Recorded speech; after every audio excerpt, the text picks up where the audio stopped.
Welcome to the One Global Fireside Chat, where we explore the intersection of innovation, regulation, and reality. I am Subarna, and today we are joined by somebody who knows the intersection very well. Mr. Kris Seyen is the founder of consey.legal, a legal strategist with a tech savvy mindset and a keynote speaker at the One Global Summit in Barcelona. We'll talk about AI, of course, but also about the legal profession's future, what clients are really looking for, and why empathy might just be the last thing standing between lawyers and irrelevance. Mr. Kris, it's great to have you. Well, thank you so much for the invitation. I've been looking forward to this podcast we are doing today, and even more to the talk in Barcelona. But for now, we will keep it to the podcast because there's a lot to discuss. Yes. So let's start with your journey. You are a business lawyer, but you're also a trained software engineer. Yes, that's correct. And in so many ways, it is that dual background that shapes everything I do today. Law has taught me how to make an analysis, while software teaches me how to build. And that's very important to me because when I started studying law and later software engineering, I've always felt that the legal work should create something, it should build something. It should just not describe issues, problems, red flags. That's an important part of the job. But I believe it should absolutely also help solve those issues. And I see too often that lawyers come in a conversation with a very top-down approach, like, oh, I know better. And so, but if you look at how startups operate, how a business is run, if you look how agile teams solve problems, it's all more about collaboration, it's iterative, it's focused on the outcome, and it's that mindset that to me is very important and has shaped me from the beginning.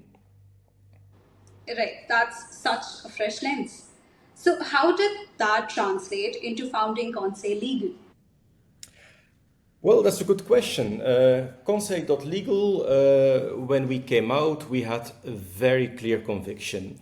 It's my belief that the legal advice should not just sit in a vacuum. It should be embedded with first thing inside a business process. But the legal function should also be embedded inside design thinking and even inside product strategy. I think that's very important because we work a lot with companies that are innovating so fast and they have to work in an environment that is still unregulated or pre-regulated. With that I mean there's a new law but no one yet knows how it will be applied. So then it is my job not to slow them down doing their business, but it's to guide them safely while they're keeping up. And that is exactly the spot where technology comes in. It helps me helping my clients. Right. So you said before that the law is both science and art. Tell us more about that. Yes, that's our famous core tagline since long. We say law is science, advice is art. And I still believe, and even I'm more convinced today than ever, that now in the AI era, this is very true. Why am I saying that? So we see that AI is phenomenal at legal science. It knows the law, it can retrieve it, it can parse texts, it can check consistency, it can even draft templates. But a good advice, that's something else. Good advice is not like a spreadsheet. That's not only the analysis. It's about human pain points, power dynamics in a company. It's about compromise with the other party. So that to me is the artistic part. And frankly, in my opinion, It's the part that clients are really willing to pay for. That is really, really interesting. Now, like in any art form, it requires an interpretation, an empathy, and a trust, right? So, you've been experimenting with AI in your own practice space. Now, can you give us a concrete example? Oh, for sure. And thank you for asking me, because we experiment a lot with AI, which means that there are also a lot of failures. But one of the more fun ones that led to success is that we managed last year to produce what I believe was the first fully AI generated legal podcast in Belgium. Right, that sounds wild. So, what did that involve? Well, we started with a book that I had written on the GDPR. It's fairly dense and, as you can imagine, also rather boring, although the intended audience for the book, it was intended towards entrepreneurs to explain GDPR, but still it was a plain text with 10 chapters. So what did we do? We used OpenAI. We rewrote the flat text into a more conversational dialogue. Think of two experts, one more pragmatic, asking the questions, one more academic, picking in on the questions. So we were debating in that dialogue data protection dilemmas that were relevant to entrepreneurs. So that was the starting point. Then we cloned our voices using 11 Labs, which is an AI platform. So that means that we even did not record our voices ourselves. So we didn't record the podcast, but it sounded like us, but it wasn't really us. And then for the fun part, we added an AI generated jingle. For those who want to know, for that part, we used Suno, which is another AI platform. And voila, there we had it. We had 10 episodes for a podcast without a studio, no editors, just a creative experiment using the tools on which we advise for our clients. Right, now that's a full circle moment. That kind of accessibility is rare in law, I feel. Yes, so we don't just advise on artificial intelligence. We try it and we have to try it. We have to break it if needed because we need to figure out what works, but also, especially, what doesn't. And okay, look, those episodes for the podcast, they were not perfect, but they were good enough. And more importantly, they were very accessible without a huge effort, without a huge cost. And the proof of the pudding is in the eating. So we were very happy when our clients told us for the first time we understood GDPR in a way that didn't put me to sleep. And that's a very nice compliment for a lawyer to receive. Sure, sure, sure. That's no small win. Now let's take that idea and widen the lens. So, do you see AI as democratizing legal advice or centralizing it under big tech? That's a very good question, and we will have to wait and see. But I do believe that both forces that you describe are at play. On the one hand, we have AI that opens doors. We can't deny that it's doing great stuff. And then I made a comparison, just like vibe coding, where someone without any technical background can build a prototype in an afternoon without really knowing how to code. I believe that we will soon see entrepreneurs, executives of a business, that they are going to upload contracts into some kind of platform and they will getting a risk assessment within seconds. Will that be with sufficient nuance? Probably not. Will that be legally watertight? Also, I don't think it will be like that. But what I believe is it will be good enough to get the conversation started. And that is, I believe, a massive shift in power because it means that People will know when to go to lawyers, and they will not come in clueless. They will come in prepared, and that's a big change. Right. And on the other hand, Well, yeah, indeed.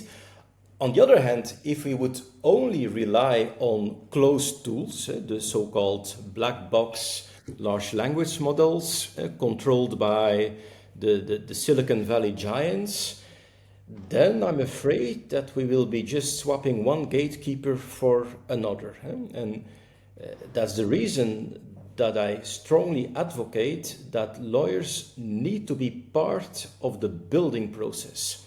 If we don't shape the tools ourselves, we will just end up reacting to them and then we lose control. And that's something I would not like to see that it happens. right, so you've drawn an intriguing parallel with vibe coding. So, for those unfamiliar, that's a low code development enhanced by AI. Now, what would vibe lawyering look like? I like your term vibe lawyering. I have to remember that. So, but I can imagine it. So let's imagine a founder of a company. He's dragging a term sheet that he got from his investors into an app, and instantly he's seeing key risks explained to him in plain English, not in lawyerish terminology. Uh, or another example, a manager in a company who needs to validate a GDPR decision tree without needing to call his counsel, who is always overworked and not responsive to the calls. So that is what I think we could see happening under the definition of vibe lawyering. It's fast, it's good enough to spot issues, but above all, it will be opening doors for then more timely, more meaningful legal conversations. Right, like giving clients the map before they decide if they need a guide. So, but doesn't that oversimplify legal nuance? Um, well, it will simplify the legal work, so sure. And maybe you can then make a conclusion it will oversimplify, but that doesn't mean it's useless. I think just like vibe coding, it also produces spaghetti sometimes. I have a coding background, I don't do it actively anymore. And when I look at the outcome of vibe coding, I think, okay, that's not always according to the textbook. But still, if you do it on vibe lawyering and you say, okay, we miss certain nuances, I also believe that nuance only matters if you get there first. Most people never make it past the confusion. So I think and I expect that these tools will be rather accelerators, if you want to call it like that, and certainly not replacements. They will raise flags, and when they do, that's the moment that the lawyer can step in with their full expertise and background. Right. So, if legal thinking becomes as templated as low code, what happens to the craft of law? Okay, another very beautiful word, the craft of law. Um, I think that the craft will evolve. I think that in the future we will see that um, AI will handle the science part of law, as we discussed, the, the laws, the precedents, the regulation, the classification. But then, because law is also an art, especially when you want to turn it into actionable advice, something that you can do something with that solves your problem, then you need more. Then you have intuition at play, you have ethics, you have lateral thinking of thinking outside of the box. And that is exactly the spot where the real legal value will emerge. And the human lawyer will become less of a coder and more of an architect. He will build the solution. Right. And like any architect, you're not layering every brick yourself. You're designing for strength, context, and people. Right. So, what's that one thing AI will never do? Um, well, a few things actually. Empathy, context, very difficult for AI.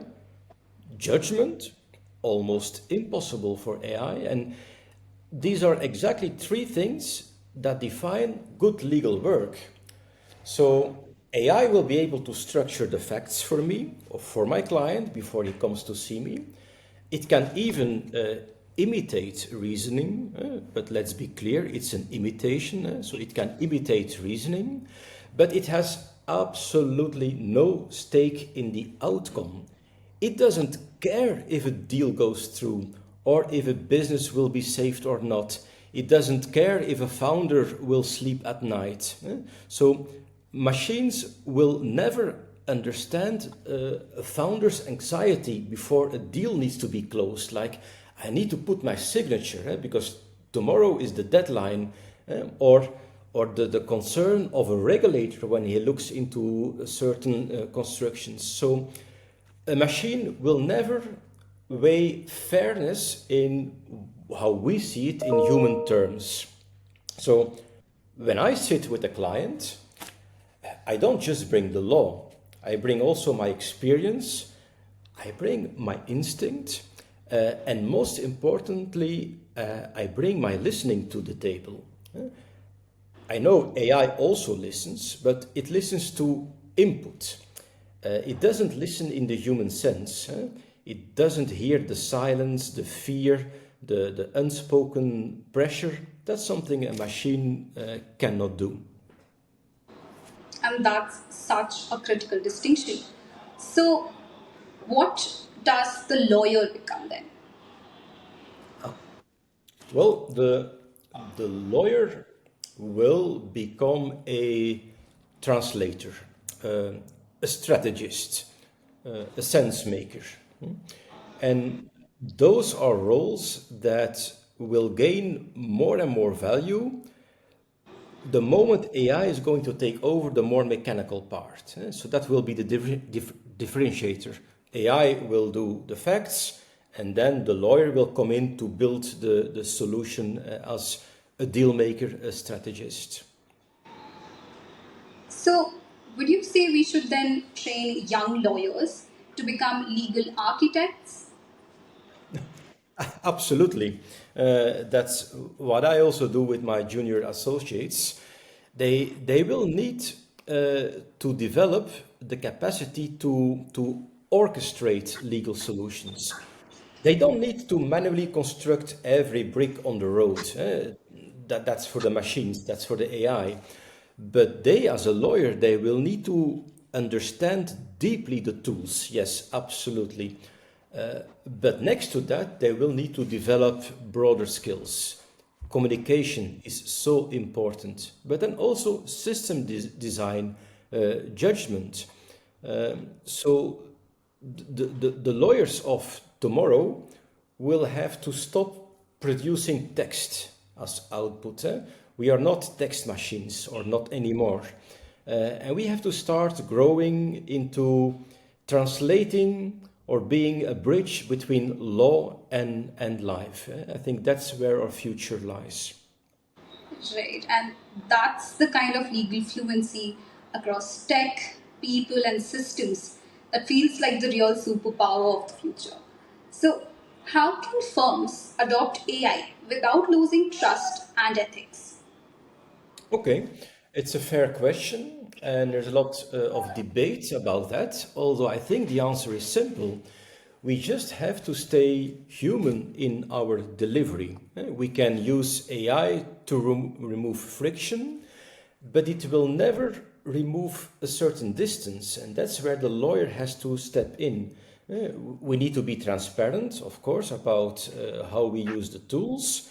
We need, of course, to maintain accountability, but most importantly, we need to make sure it still feels for the client like someone has his back. That's so critical.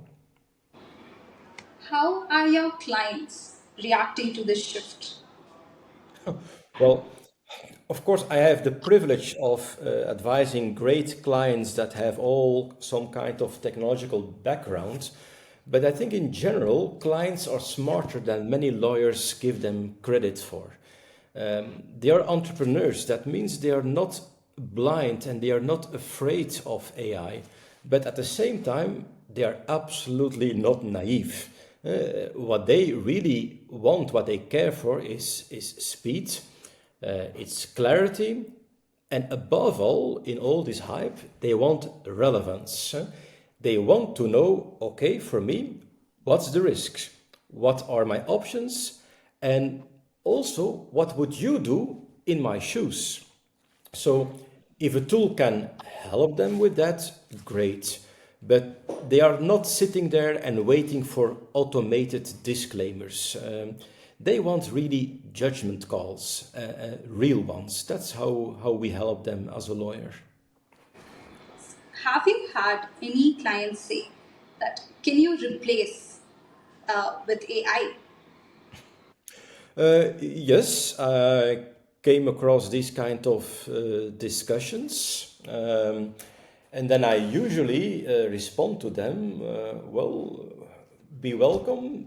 Please try, but you will come back to me. Like, that's the confidence of someone who knows the difference between delivering answers and delivering value. So, Yes. final question before the wrap up. If you could speak to every young law student today, what would you tell them? Okay, that's a nice one. I would tell them, despite what they're reading on LinkedIn and other sources, all the negative and the fearful messages, please don't fear AI. Uh, at the same time, still be your true yourself. Don't worship it either. You have to learn it, you have to use it, but then it's time to move beyond it. Become someone who can see like the bigger picture, the intersections, the human angles. Because the law is not just a text.